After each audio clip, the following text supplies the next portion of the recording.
हाय दोस्तों, कैसे हैं आप सभी। मैं केवी सर आपके अपने चैनल विद्यादीप एकेडमी में आप सभी का एक बार फिर से हार्दिक स्वागत अभिनंदन करता हूं। जैसा कि आप लोग जानते हैं कि कोरोना के दौरान वीडियो नहीं अपलोड हो पा रहे थे, तो अब फिर से हम आपके एक नए टॉपिक के साथ 12th गणित सब्जेक्ट के साथ उपस्थित हुए हैं। हमारा नया सब्जेक्ट है त्रिकोणमिति प्रतिलोम। सबसे पहले हम त्रिकोणमिति की बात करते हैं। बहुत सारी बातें होते रहेंगे, सीधे टॉपिक पर चलते हैं कि त्रिकोणमिति किसे कहते हैं। त्रिकोणमिति किसे कहते हैं, सबसे पहले इसी पर हम चर्चाएं करेंगे।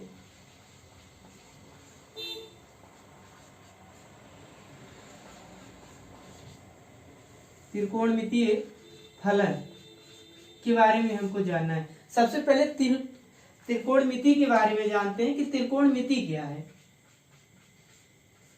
त्रिधन कोण, यानी इसका मतलब हो गया कि तीन कोणों वाला।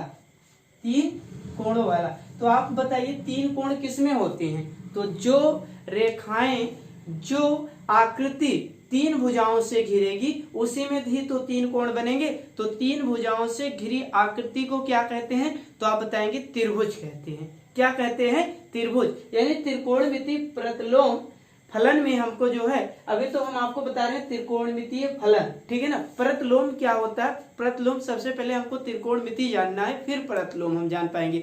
क्योंकि प्रत का मतलब होता है एक, लोम का मतलब होता है उल्टा। प्रत्येक त्रिकोणमितीय फलन का उल्टा क्या हो जाता है, त्रिकोणमितीय फलन। तो तीन कोणों के माप को क्या कहते हैं, त्रिकोणमितीय कहते हैं, त्रिकोणमिति कहते हैं। और तीन कोणों के माप को जब त्रिकोणमिति कहते हैं तो जाहिर सी बात है हमको ये स्पष्ट करना पड़ जाएगा कि तीन कोण किसमें बनते हैं। तो वह आकृति जो तीन भुजाओं से घिरे होते हैं वो त्रिभुज कहलाते हैं, और उसी में ही तीन कोणों का क्या होगा, निर्माण होगा। तो हम एक राइट एंगल लेते हैं, यानी समकोण त्रिभुज लेते हैं, और उसमें कुछ त्रिकोणमिति के हम बेस बताने का प्रयास करते हैं, जो आई होप मैं आशा करता हूं कि आप सारे लोगों को पता होगा। त्रिकोणमिति के जो भी बेस पार्ट होंगे आप लोग 9th से ही पढ़ते आ रहे हैं, और जो प्राइवेट पढ़ रहे हैं तो वहां तो आपको 7 से त्रिकोणमिति 8 से मिलने स्टार्ट हो जाएंगे। तो सबसे पहले उस पर डिस्कस कर लेते हैं। समकोण त्रिभुज किसे कहते हैं, ठीक है ना। समकोण त्रिभुज वह त्रिभुज होता है जिसका एक कोण कितने अंश का होता है, 90 अंश का होता है, ठीक है ना। तो एक देखिए समकोण त्रिभुज ले लेते हैं, और समकोण त्रिभुज के दौरान आपको पता होगा कि त्रिभुज की तीन भुजाएं होती हैं, ठीक है ना।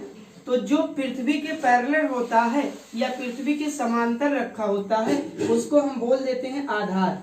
क्या बोल देते हैं, आधार। और जो सीढ़ी के नुमा खड़ी होती है या लेटी होती है उसको बोल देते हैं कर्ण। और जो खंबे के तरीके से सबसे लंबा हो, जो सबसे 90 अंश जहां पर कोण बनता है उसे कहते हैं लंब। अब इन त्रिभुज के तीन भुजाओं से हमारे त्रिकोणमिति फलन का क्या हो जाएगा, निर्माण हो जाएगा। आप लोगों को पता होना चाहिए कि त्रिकोणमिति के दो ही मेन फॉर्म होते हैं, एक साइन होता है और एक क्या होता है, कॉस। हम लेटेस्ट कर लेते हैं कि जो यहाँ बी पर हमारा एंगल बना हुआ है ये थीटा है। क्या है, थीटा है। तो सबसे पहले हम चले आते हैं कि साइन थीटा पर क्या होता है। तो साइन थीटा बराबर हमारा होता है त्रिभुज की सबसे छोटी भुजा बटे त्रिभुज की सबसे बड़ी भुजा। तो त्रिभुज की जो सबसे छोटी भुजा होती है वो हमारा लंब होता है। क्या होता है, लंब। और समकोण त्रिभुज की सबसे बड़ी भुजा क्या होती है, तो कर्ण होता है। तो जैसे ही हमने लिखा लंब बटे कर्ण, वैसे हमारा क्या तैयार हो गया, आप लोगों को पता हो गया कि सर जी एक फार्मूला बन गया, साइन थीटा बराबर क्या हो जाएगा, लंब बटे कर्ण हो जाएगा। अब दूसरा आता है कॉस थीटा। कॉस थीटा बराबर होता है आधार बटे कर्ण। क्या होता है, आधार बटे कर्ण, ठीक है ना। अब देखिए इसके बाद भी कुछ चर्चाएं हैं वो tan पर आती हैं, लेकिन tan थीटा से चलने से पहले हम आपको एक संबंध बता देते हैं। साइन थीटा कामा कॉस थीटा तथा tan थीटा में संबंध। tan थीटा में संबंध, क्या संबंध होता है पहले जानिए, क्योंकि हमने आपको पहले ही बता रखा है त्रिकोणमिति फलन में साइन और कास दो ही मेन फॉर्म होते हैं, बाकी सारे कौन से फॉर्म होते हैं, व्युत्पन्न फॉर्म होते हैं, ठीक है ना, वो मेन फॉर्म नहीं होते हैं। तो यहाँ से tan थीटा बराबर हमारा एक फार्मूला बन जाता है sine theta upon cos theta. तो अब देखिए हमको साइन की वैल्यू पता हुआ है, क्या है, साइन बराबर लंब बटे कर्ण। यहाँ लिख दीजिए लंब बटे कर्ण हो जाएगा। और यहाँ पर क्या हो जाएगा, cos थीटा आधार बटे कण हो जाएगा हमारा, आधार बटे कण हो जाएगा। तो देखिए कण से कण कैंसिल हो जाएगा और यहाँ बच जाएगा लंब बटे आधार। क्या बच जाएगा, लंब बटे आधार। और ये हमारा क्या हो जाएगा, tan थीटा बराबर, ये हमारा क्या हो जाएगा, tan थीटा बराबर। इस प्रकार से हमने तीन त्रिकोणमितीय फलन की हमने क्या किया, एकदम बेस लेवल से जो हमारा फार्मूला है हमने उसी को बताने का प्रयास किया। फिलहाल ये आप लोगों को आ रहा है क्योंकि हमको इसका इनवर्स पढ़ना है। क्या पढ़ना है, इनवर्स। अब देखिए प्रतिलोम पढ़ना है। हमारे चैप्टर का नाम त्रिकोणमितीय फलन नहीं, त्रिकोणमितीय फलन प्रतिलोम है। प्रतिलोम, प्रत का मतलब एक, लोम का मतलब उल्टा। अब जब हम साइन थीटा नहीं जान पाएंगे तो साइन थीटा का प्रतिलोम साइन थीटा का उल्टा कैसे आप जानेंगे, बताइए। कोई आपसे कहे कि यक्स का उल्टा क्या होगा, जैसे मैं आपसे कहूं कि यक्स का उल्टा क्या होगा, तो आप कहेंगे सर जी बहुत आसान है, 1/x। जब हमने यक्स बोला तभी तो आप जाने कि यक्स का उल्टा क्या होगा, 1/x होगा। उसी प्रकार से त्रिकोणमितीय फलन के प्रतिलोम आप तभी जान पाएंगे जब आप त्रिकोणमितीय फलन को जानेंगे, ठीक है ना। अब चलिए देख लेते हैं, साइन का उल्टा होता है कोसेक। क्या होता है, साइन का थोड़ा सा अपोजिट होता है कोसेक थीटा।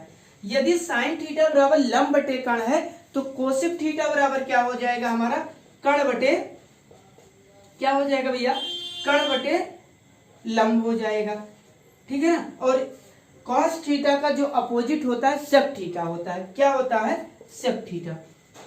क्या होता है, सेक थीटा। और सेक थीटा बराबर कॉस थीटा बराबर यदि आधार बटे कण है तो सेक थीटा बराबर क्या हो जाएगा, कण बटे आधार, कण बटे आधार हो जाएगा। अब आते हैं tan थीटा किसका उल्टा होगा, tan थीटा होता है कॉट का। किसका होता है, कॉट। यदि tan थीटा बराबर लंब बटे आधार है तो कॉट थीटा बराबर आधार बटे लंब हो जाएगा। क्या हो जाएगा भैया, आधार बटे लंब। हमको पता है जिन बच्चों को आ रहा हो उनको ये क्या लग रहा है, बोरिंग लग रहा है, ठीक ना, क्योंकि आप 9 से पढ़ते आ रहे हैं। तो यहाँ पर बेस लेवल हम उनके लिए लेकर चल रहे हैं जिनको आता है उनको, और जिनको नहीं आता है उनको। 0 से आपको 100% तक लेकर चलने हैं, ठीक है ना। तो 0 से 100% के लिए आप देख रहे होंगे कि इंटर के जो सबसे मजबूत चैप्टर हैं हमने सबसे पहले यूट्यूब चैनल पर आपके उसी के साथ आए हैं, समाकलन और अवकलन के साथ। और जो स्टूडेंट ना देखे प्लेलिस्ट में जाएं, एक बार देखिए, वहां पर एकदम बेस लेवल से बताएं। कोई प्रॉब्लम आपको हो ही नहीं सकती। यदि प्रॉब्लम है फिर भी आप कमेंट कीजिए, हम दोबारा उस सवाल को सॉल्व कर कर आपके बीच आएंगे, ठीक है ना। तो ये हमारे बेस फॉर्म हो गए। अब चलिए प्रतिलोम के बारे में आ जाते हैं। तो प्रतिलोम से पहले हम थोड़े से ये चतुर्थांश के बारे में देख लेते हैं क्योंकि हमको थोड़े से फार्मूले की आवश्यकता पड़ेगी, ठीक है ना। तो सबसे पहले हम प्रतिलोम व्युत्क्रम बता दें क्या होता है, ठीक है ना। तो व्युत्क्रम का फार्मूला आपको पता है, 9 से ही पढ़ते आ रहे हैं। जैसे मैं कहूँ साइन थीटा का उल्टा तो आप कह देते हैं कि 1/साइन थीटा। तो ये जो साइन थीटा ऊपर जाता है तो ये साइन इनवर्स हो जाता है। क्या हो जाता है, साइन इनवर्स थीटा हो जाता है। क्या हो जाता है, साइन इनवर्स। कैसे आप समझेंगे, पहले आप इसको देखिए कैसे समझेंगे आप। ये ओ वाला प्रतिलोम नहीं है जो आप कहना चाह रहे हैं, ठीक है ना। व्युत्क्रम ओ वाला नहीं, एक व्युत्क्रम आप 9th में पढ़ रखे हैं। ये क्या, साइन थीटा बराबर क्या होता है, 1/कोसेक थीटा। ये भी आप पढ़ चुके हो ना। कॉस थीटा बराबर क्या होता है, 1/सेक थीटा, ठीक है ना। tan थीटा बराबर होता है 1/कॉट थीटा, ठीक है ना। और यहाँ कॉट थीटा बराबर होता है 1/tan थीटा। सेक थीटा बराबर होता है 1/कॉस थीटा। और कोसेक थीटा इक्वल टू क्या होता है, 1/साइन थीटा। ये होता है ना। तो ये प्रतिलोम है। अब देखिए आपको प्रतिलोम को जानकारी कैसे मिले। जैसे मैं कहूं कि आप लिख कीजिए 1/x लिखा होता है तो आप लिख देते हैं, क्योंकि इसकी पावर नीचे हर में है, प्लस है, अंश में जाएगा तो क्या हो जाएगा, निगेटिव हो जाएगा, x की पावर -1। इसी तरीके से 1/x² को आप लिख सकते हो x की पावर -2। ऐसे लिख सकते हैं ना। जब ऐसे लिख सकते हैं तो इसका प्रतिलोम यही होगा। जैसे कास का कोई पूछे कॉस थीटा का, तो आप तो पहले बताएंगे 1/cos थीटा, या तो आप डायरेक्ट बोलिए cos inverse theta, cos inverse theta, ठीक है ना। ये इसका क्या हो जाएगा, व्युत्क्रम हो जाएगा। व्युत्क्रम की हमको जरूरत कहाँ पड़ता है, मुख्य मान के लिए। किसके लिए, मुख्य मान के लिए। तो देखिए मुख्य मान त्रिकोणमितीय फलन के होते हैं। मुख्य मान किसे कहते हैं, किसी भी त्रिकोणमितीय किसी भी त्रिकोणमितीय फलन की वैल्यू रेडियन में लाना, रेडियन या अंश में लाने की प्रक्रिया को क्या कहते हैं? हम मुख्य मान कहते हैं। जैसे आप कैसे जानेंगे कि सर जी मुख्य मान क्या है? तो फिर से सुन लीजिए, किसी त्रिकोणमितीय फलन के दिए हुए मान को अंश या रेडियन में लाना ही क्या कहलाता है? हमारा क्या कहलाएगा? मुख्य मान। मुख्य मान की दो विशेषताएं हैं। विशेषता नंबर 1 ये है मुख्य मान के कि कॉस और सेक की वैल्यू कभी निगेटिव नहीं हो सकती है। कॉस और सेक की वैल्यू कभी आपके ऋणात्मक नहीं हो सकते, वो धनात्मक होंगे। यदि आपको धनात्मक में करना है तो चतुर्थांश के कुछ फार्मूलों की हमको क्या पड़ेगी? आवश्यकता पड़ेगी। कौन से फार्मूले? 90 minus theta, 90 plus theta, 180 minus theta, 180 plus theta. तो 90 माइनस थीटा और 90 प्लस थीटा के बारे में बात करनी है, तो उसके बाद हम मुख्य मान की विशेषताओं के बारे में हम आपको बताएंगे। ठीक है ना? तो आगे चलते हैं। आगे थोड़ा सा हम आपको बता दें कि चलते हैं चतुर्थांश की तरफ, देखते हैं त्रिकोणमितीय फलन में चतुर्थांश क्या होता है। ठीक है ना? तो चतुर्थांश आप लोग पढ़ चुके हैं। ठीक है ना? तो देखिए, जब दो लंबवत रेखाएं एक दूसरे को परस्पर काटते हैं तब क्या होता है? चतुर्थांश का निर्माण होता है। तो चतुर्थांश के बारे में सबसे पहले हम चलते हैं, देखते हैं। सारे लोग जानते हैं कि कौन सा फर्स्ट चतुर्थांश है। ठीक है ना? तो देखिए, ये फर्स्ट चतुर्थांश, सेकंड और ये थर्ड है, और ये कौन सा चतुर्थांश होता है? फोर्थ होता है। ठीक है ना?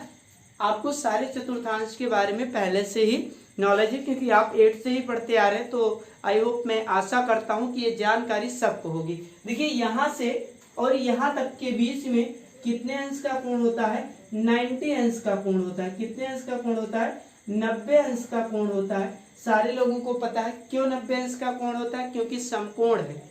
क्या है? समकोण है। जब एक रेखा दूसरी रेखा को एक दूसरे पर परस्पर लंबवत काटती है तो समकोण त्रिभुज का क्या होता है? समकोण का निर्माण हो जाता है, राइट एंगल का। तब आप देखिए क्या हो जाएगा। अगर मैं कह दूं कि इतना कोण थीटा है, इतना कोण थीटा है, तो शेष बचा हुआ कोण कितना हो जाएगा? 90 माइनस थीटा। क्या हो जाएगा? 90 माइनस थीटा। तो यहाँ स्टार पॉइंट बनाकर हम लिखेंगे, क्या लिखेंगे? 90 माइनस थीटा में, 90 माइनस थीटा में सभी त्रिकोणमितीय फलन, सभी त्रिकोणमितीय फलन, त्रिकोणमितीय फलन क्या होते हैं? धनात्मक होते हैं, धनात्मक होते हैं, दूसरी पॉइंट हमको क्या नोट करना है?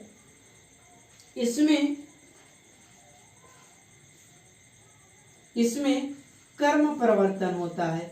अब देखिए, कर्म परिवर्तन क्या है? अभी हम आपको बता रहे हैं। कर्म परिवर्तन होता है जैसे साइन का काश में, कॉस का साइन में, टैन का कॉट में, आदि। ठीक है ना? ये दो चीज आपको मुख्यतः 90 माइनस थीटा के त्रिकोणमितीय फलन में आपको याद रखना है कि 90 माइनस थीटा में क्या होते हैं? सभी त्रिकोणमितीय फलन धनात्मक होते हैं। ठीक है ना? इसमें कर्म परिवर्तन होता है। अगर कर्म परिवर्तन की बात मैं करूं तो साइन के बाद कॉस आता है, कॉस के बाद टेन आता है, टेन के बाद कॉट आता है, कॉट के बाद कोसेक आता है, फिर क्या आता है? सेक आता है। देखिए कैसे हो जाएगा। जैसे साइन 90 माइनस थीटा, ठीक है ना, कॉस 90 माइनस थीटा और tan 90 minus theta, cot 90 minus theta, tan 90 नहीं, कॉट के बाद सॉरी सेक होगा आपका, सेक 90 माइनस थीटा और सेक के बाद कोसेक 90 माइनस थीटा। तो देखिए साइन 90 माइनस थीटा बराबर क्या होता है? कॉस थीटा होता है। देखिए साइन 90 माइनस थीटा बराबर क्या होता है, कॉस थीटा होता है। कर्म परिवर्तन, पहले का दूसरे में और दूसरे का पहले से, तीसरे का चौथे से और चौथे का तीसरे से। अब देखिए कॉस 90 माइनस थीटा बराबर क्या होता है, साइन थीटा होता है। और टेन 90 माइनस थीटा बराबर कॉट थीटा हो जाएगा और कॉट 90 माइनस थीटा बराबर टेन थीटा हो जाएगा, ठीक है ना। सेक 90 माइनस थीटा बराबर कोसेक थीटा हो जाएगा और कोसेक 90 माइनस थीटा बराबर सेक थीटा। अब देखिए हमने कहा था 90 माइनस थीटा में कर्म परिवर्तन होता है, यानी कर्म के अनुसार।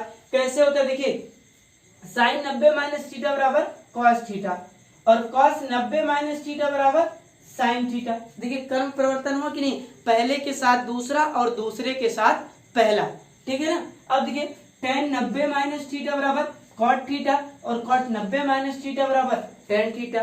इस तरीके से इसको हमने क्या कर दिया, कर्म परिवर्तन।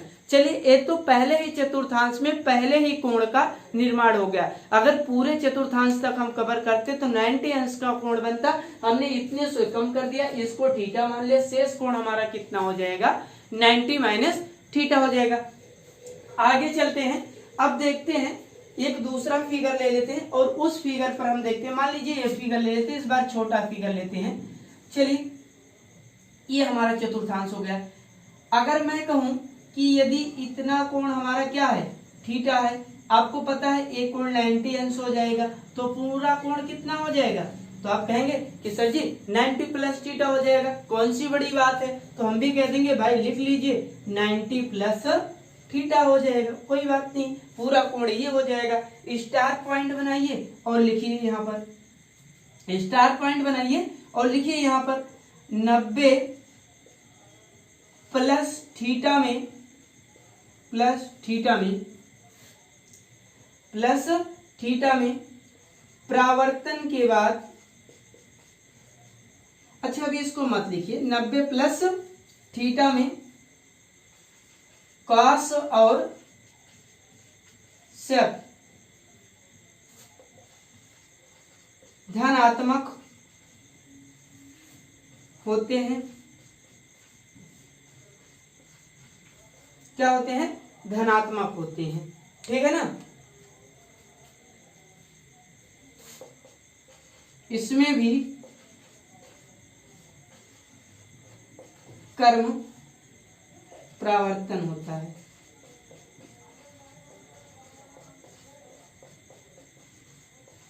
इसमें भी क्या होता है, कर्म परावर्तन, यानी 90 प्लस थीटा में आपके परावर्तन के बाद केवल कॉस और सेक धनात्मक होंगे, बाकी शेष क्या होंगे, ऋणात्मक होंगे, ठीक है ना।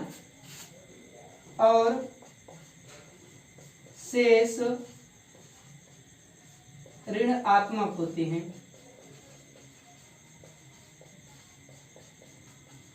क्या होते हैं, ऋणात्मक होते हैं। चलिए इसको भी देख लेते हैं। जैसे हम कह दे कि साइन 90 प्लस थीटा बराबर, ठीक है ना, कॉस 90 प्लस थीटा से, sorry tan 90 plus theta, cot 90 plus theta, sec 90 plus theta, ठीक है ना। अब देखिए कोसेक 90 प्लस थीटा।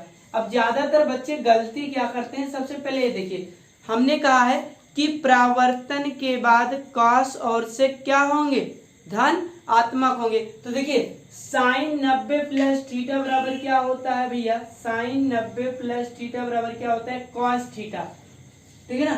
देखिए परावर्तन हो रहा है, ठीक है ना, जब परावर्तन हो रहा है तब क्या हो जाएगा, तब भाई ये पॉजिटिव ही रहेगा। कॉस 90 प्लस थीटा बराबर माइनस साइन थीटा हो जाएगा। टेन 90 प्लस थीटा बराबर minus cot theta, cot 90 plus theta बराबर minus tan theta, sec 90 plus theta बराबर माइनस कोसेक थीटा और कोसेक 90 प्लस थीटा बराबर सेक थीटा।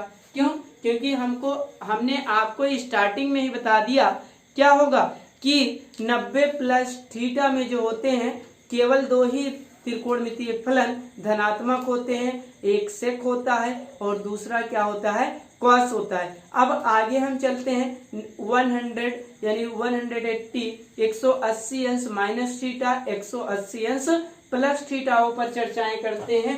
अब इसके बाद हम चलेंगे, ठीक है ना। चलते हैं दूसरे चतुर्थांश की तरफ। दूसरा चतुर्थांश क्या है, सबसे पहले इस पर गौर करेंगे। देखिए 90 माइनस थीटा और 90 प्लस थीटा हमने दोनों फार्मूले पर अध्ययन कर रखे हैं, ठीक है ना। अब चलते हैं 180 माइनस थीटा 180 प्लस थीटा, यानी 180 अंश प्लस थीटा 180 अंश माइनस थीटा, इस पर चर्चाएं करनी है। तो आगे चलते हैं, देखिए फिर चतुर्थांश में चलते हैं। ये हमारा चतुर्थांश हो गया, ठीक है ना। सबको पता है कि एक सरल रेखा पर कितने अंश के कोण का निर्माण होता है, तो एक सरल रेखा पर 180 अंश के कोण का निर्माण होता है, ठीक है ना। तो 180 अंश का ये एंगल है, और हमने कह दिया कि इतना कोण यदि हमारा थीटा है तो शेष कोण हमारा कितना हो जाएगा, 180 अंश माइनस थीटा। 180 अंश माइनस क्या हो जाएगा, थीटा हो जाएगा। 180 अंश माइनस थीटा के लिए हम दो चीज याद करेंगे। पहली चीज, इसमें कोई परावर्तन नहीं होता है, इसमें कोई परिवर्तन नहीं होता है, नहीं होता है, ठीक है ना। दूसरी चीज इसमें नोट करिए। दूसरी चीज क्या नोट करेंगे, जो भी स्टूडेंट्स नोट्स बना रहे हैं वो नोट कर कर लिखते रहेंगे, इससे आपको लर्न करने में यानी याद करने में बहुत ही आसानी होगी, ठीक है ना। तो देखिए दूसरा क्या है, याद रखना है, इसमें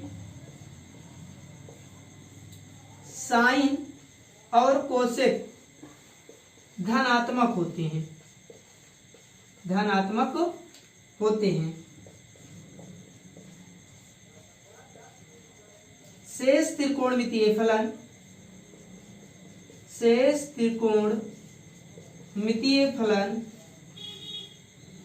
शेष त्रिकोणमितीय फलन ऋणात्मक होते हैं, ऋणात्मक होते हैं, ठीक ना। दो ही चीज आपको याद रखनी है। 180 अंश माइनस थीटा में, 180 अंश माइनस थीटा में कोई परिवर्तन नहीं होता है, ठीक है ना। इसमें साइन और कोसेक लिखना है भैया।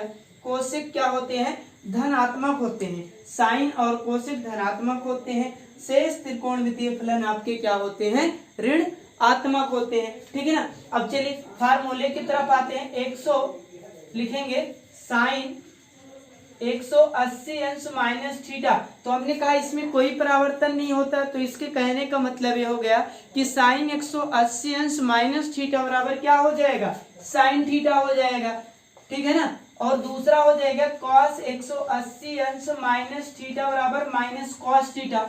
माइनस क्यों होगा, क्योंकि हमने जहां नोट कर 180 अंश माइनस थीटा में मैंने सेकंड पोजीशन पे यही लिखवाया है, फर्स्ट ही पॉइंट पर, सेकंड पॉइंट पर, कि इसमें साइन और कोसेक धनात्मक होंगे, शेष त्रिकोणमितीय फलन क्या होते हैं, ऋण आत्मक होते हैं। इसको नोट कर कर लिखिए, याद करिए, यही मेन चीज आपकी है फर्स्ट प्रश्नावली में, ठीक है ना। आगे हो जाएगा tan 180 अंश माइनस थीटा बराबर माइनस कॉट थीटा होता है, ठीक है ना।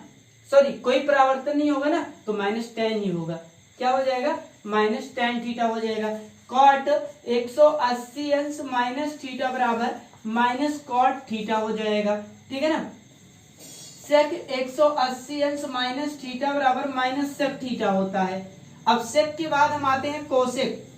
कोसेक 180 अंश माइनस थीटा बराबर प्लस में कोसेक थीटा होगा, क्योंकि हमने पहले ही लिखवा दिया है कि केवल साइन और कोसेक ही दो ही ऐसे त्रिकोणमितीय फलन होंगे जो आपके क्या होंगे, धनात्मक होंगे। शेष त्रिकोणमितीय फलन आपके क्या होते हैं, ऋण आत्मक होते हैं, ठीक है ना। अब आगे दूसरे चतुर्थांश पे अगर हम चर्चाएं करते हैं, तो अब चलते हैं 180 अंश प्लस थीटा। यहां से यहां तक का कोण सभी स्टूडेंट को पता है, 180 अंश होता है, 180 होता है, ठीक है ना। और इतने कोण को अगर मैं कह दूं कि थीटा है, तो पूरा कोण कितना हो जाएगा, 180 अंश प्लस थीटा, 180 अंश प्लस थीटा। आई होप, मैं आशा करता हूं कि आप सभी लोगों को ये फार्मूले याद होंगे, लेकिन फिर भी बेस लेवल से थोड़ा पढ़ा रहे हैं, क्योंकि जो स्टूडेंट को एकदम बेस से नहीं आ रहा उनको भी है, और जिनको आ रहा है तो आज तो इंट्रोडक्शन पार्ट है, टॉपिक कल से ही चल पाएंगे, तो कल वाले वीडियो में आप आ जाइए, ठीक है ना। तो इसमें चलते हैं, 180 प्लस थीटा में नोट्स बनाकर लिखेंगे। इसमें भी कोई परिवर्तन नहीं होता है, इसमें कोई परिवर्तन नहीं होता है, कोई परिवर्तन नहीं होता है। सेकंड पॉइंट आप लोग ध्यान दीजिए, 180 अंश प्लस थीटा में केवल tan और cot, tan और cot धनात्मक होते हैं, धनात्मक होते हैं। शेष ऋणात्मक होते हैं।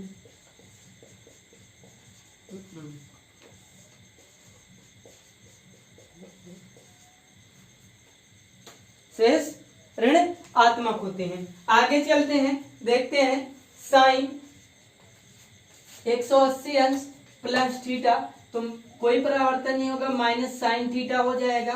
कॉस 180 अंश प्लस थीटा, तो कॉस 180 अंश प्लस थीटा हमने कहा है, नोट में लिखवा रखा है, केवल tan और cot ही 180 अंश प्लस थीटा में धनात्मक होंगे। शेष त्रिकोणमितीय फलन क्या होंगे, ऋणात्मक होंगे, ठीक है ना। अभी देखिए हम प्रतिलोम नहीं पढ़ा रहे, त्रिकोणमितीय फलन पढ़ा रहे हैं कि आपको यूज कैसे करना है। जब आपको त्रिकोणमितीय फलन आएगा तभी त्रिकोणमितीय प्रतिलोम आप कर पाएंगे, ठीक है ना। तो यहाँ पर देखिए cos 180 अंश प्लस थीटा बराबर हमारा हो जाएगा माइनस कॉस थीटा। आगे देखिए tan 180 अंश plus theta plus tan theta हो जाएगा, नोट्स में हमने लिखवा चुके हैं। cot 180 अंश प्लस थीटा बराबर प्लस cot थीटा, ठीक है ना। और इसके बाद sec 180 अंश प्लस थीटा बराबर माइनस sec थीटा हो जाएगा। कोसेक 180 अंश प्लस थीटा बराबर माइनस कोसेक थीटा हो जाएगा, ठीक। ये आपके यहां तक देखिए 270 माइनस थीटा है, 270 प्लस थीटा है, 360 प्लस थीटा है, 360 माइनस थीटा है, लेकिन यहाँ तक हमको यूज नहीं करना है, तो वहां तक हम आगे नहीं बताएंगे। आगे चलते हैं, आपको लेकर चलते हैं थोड़ा सा और इंट्रोडक्शन के पार्ट में, त्रिकोणमितीय के फलन में। उस फलन में हम उतना ही बताएंगे जो पहली प्रश्नावली में जो फार्मूले लगेंगे उन्हीं पर हम चर्चाएं करेंगे, बाकी हम चर्चाएं नहीं करेंगे, ठीक है ना। जैसे जैसे देखिए इंट्रोडक्शन पार्ट में केवल मैं बेस लेवल का पढ़ाने का प्रयास कर रहा हूं आप लोगों की। बेस आपके अगर मजबूत होंगे, नींव मजबूत होगी, तो आप लोगों में निखार ऑटोमेटिक आएगा, ठीक है ना। तो इसी के कारण हम बेस आपको सुधारना चाहते हैं। और बाकी देखिए सारे फार्मूले एक साथ नहीं प्रोवाइड करवा सकते क्योंकि आपको उबन होने लगेगी। तो जो भी जिस प्रश्नावली में आपको जो भी फार्मूले मिलेंगे उसी के हिसाब से हम आपको थोड़ा थोड़ा करके फार्मूले देते रहेंगे। चलते हैं आगे, देखते हैं आगे चलते हैं, त्रिकोणमितीय प्रतिलोम की चर्चाएं कर लेते हैं। कि देखिए इनवर्स सबसे पहले जान जाइए कि त्रिकोणमितीय हमको प्रतिलोम पढ़ना है। फलन के बारे में भी तक हमने डिस्कस किया, फलन नहीं पढ़ना है, हमको त्रिकोणमितीय प्रतिलोम पढ़ने हैं, ठीक है ना। तो प्रतिलोम जैसे आप लोग 9th में पढ़ चुके होंगे कि 1/x आप लिख सकते हैं x इनवर्स। तो इसी प्रकार प्रतिलोम में पढ़ेंगे हम साइन का, क्या आप लिखेंगे 1/sin को हम क्या लिख सकते हैं, साइन इनवर्स। क्या लिख सकते हैं, साइन इनवर्स। यही क्या हो जाएगा, त्रिकोणमितीय प्रतिलोम हो जाएगा। प्रत का मतलब एक, लोम का मतलब उल्टा, प्रत्येक का उल्टा। तो साइन हो जाएगा। जैसे मैं कहूं कि 1/cos लिखा गया है, तो इसका प्रतिलोम कितना हो जाएगा, cos इनवर्स हो जाएगा। क्या हो जाएगा, cos इनवर्स हो जाएगा। बस आपको इतना ही ध्यान रखना है। पहली प्रश्नावली में यही चीज है, ये बेस लेवल है, जहां पर प्रश्नावली पढ़ाएंगे वहां पर आपको एकदम क्लियर। तो प्रश्नावली में पहली चर्चाएं की गई है मुख्य मान। क्या, मुख्य मान। तो सबसे पहले हम ये जानते हैं कि मुख्य मान क्या है, ठीक है ना। किसी त्रिकोणमितीय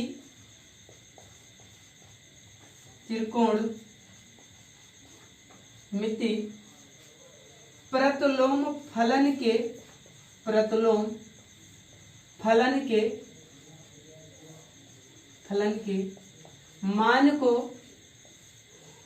मान को अंश या रेडियन में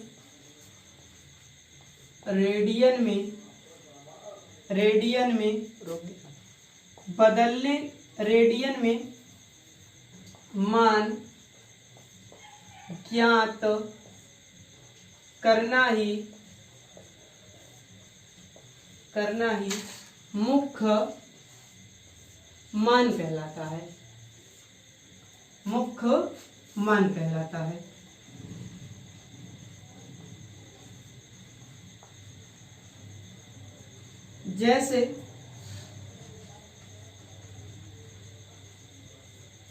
जैसे हमको दे दिया जाए, सबसे पहले मुख्य मान आप जान लीजिए कि मुख्य मान क्या है, क्योंकि पहली प्रश्नावली में हमको सबसे ज्यादा जो प्रॉब्लम, जो सबसे ज्यादा हमको जानकारी चाहिए वो मुख्य मान पर है।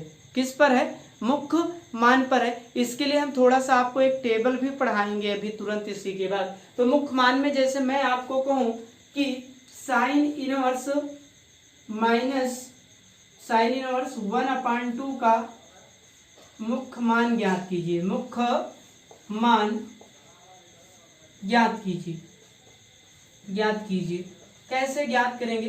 तो इसको सॉल्व करने के लिए सबसे पहले हमको मानना पड़ेगा कि साइन इनवर्स 1/2 बराबर, ठीक है ना, इसी का हमको मुख्य मान ज्ञात करना है। साइन इनवर्स 1/2 बराबर हमारा क्या हो जाएगा? तो हम लिखेंगे माना।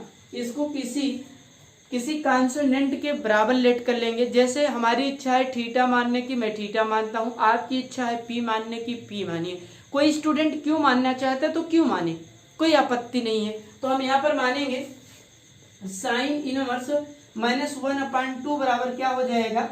थीटा हो जाएगा। अभी हमने आपको यहाँ पर बता रखा है कि इनवर्स को मैं 1/sin लिख सकता हूँ। तुरंत लिखिए, तो 1/sin और यहाँ पर हो जाएगा 1/2 और इक्वल टू थीटा। ये इधर भाग कर रहा है, दाहिने तरफ भाग कर रहा है, तो बाईं तरफ जाएगा तो क्या करेगा? गुणा करेगा। 1/2 बराबर साइन थीटा। क्या हो जाएगा? Sine theta. अब आप बताइए, हाई स्कूल में पढ़ चुके हो कि 1/2 साइन कितने अंश का मान होता है? तो आप बताएंगे कि सर जी साइन 30 अंश का मान होता है। तो यहाँ पर दिखाइए कि 1/2 बराबर साइन 30 अंश। कितना? साइन 30 अंश। इसी चीज को अभी हम आपको नहीं पढ़ा पाए हैं, अभी एक टेबल हम आपको लर्न करवा देंगे, ठीक है ना, समझा देंगे। तो यहाँ हो जाएगा साइन 30 अंश बराबर साइन थीटा हो जाएगा। तो देखिए साइन से साइन हमारा क्या हो जाएगा? कैंसिल हो जाएगा। और यहाँ पर थीटा बराबर 30 अंश हो जाएगा। थीटा बराबर क्या हो जाएगा? 30 अंश हो जाएगा, ठीक है ना। एक फार्मूला और लिखिए, अंश को रेडियन में बदलने के लिए π/180 अंश से गुणा करते हैं,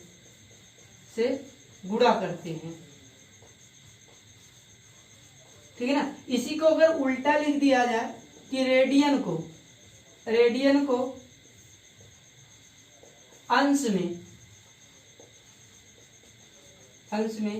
बदलने के लिए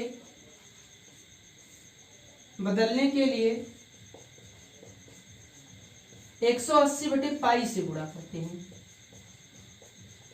से गुणा करते हैं, ठीक है ना। ये आपको याद होने चाहिए। तो अब इसको याद कर लीजिए, तो आपके हो जाएंगे थीटा इक्वल टू कितना? 30 अंश, और अंश को रेडियन में बदलने के लिए π/180 से गुणा कर दीजिए। 0 से 0 कैंसिल, 3 कम 3, 3 6 18। थीटा बराबर कितना हो गया? π/6। या आप कह सकते हैं कि साइन इनवर्स 1/2 साइन इनवर्स, ठीक है ना, साइन इनवर्स, ठीक है ना, साइन इनवर्स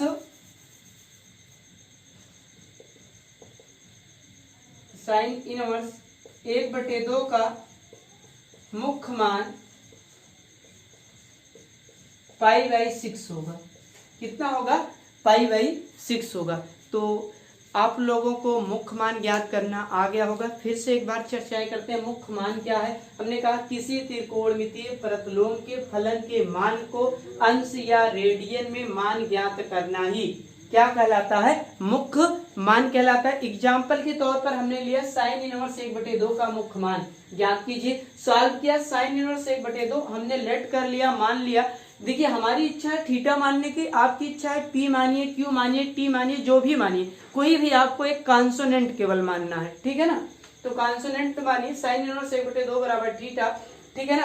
अब देखिए इनवर्स को हमने यहाँ पर पहले से समझा रखा कि 1/sin थीटा बराबर साइन इनवर्स लिख सकते हैं। जैसे आप 1/x को x की पावर -1 लिख सकते हैं, वैसे ही आप लिखेंगे, ठीक है ना। देखिए ये इधर भाग कर रहा है, इधर आएगा गुणा करेगा, साइन थीटा बराबर 1/2 और 1/2 साइन कितने अंश के मान है, 30 अंश के मान है, ठीक है ना। तो इंट्रोडक्शन पार्ट में आपको केवल हमको त्रिकोणमितीय फलन के मान निकालने बताने हैं। इनवर्स के मान कैसे होंगे सारी चीजें आपको बताएंगे, और आपके साधारण मान कैसे हैं, ठीक है ना। आगे चलते हैं नेक्स्ट टॉपिक की तरफ, आपको मान निकालना सिखाते हैं। आज का सफर यहीं तक, मिलते हैं नेक्स्ट वीडियो में। आप लोग जरूर बताइए आप लोगों को वीडियो कैसे लगे। यदि वीडियो अच्छी लगे तो वीडियो को लाइक और शेयर करना, चैनल को सब्सक्राइब करना ना भूलें। जय हिंद, जय भारत।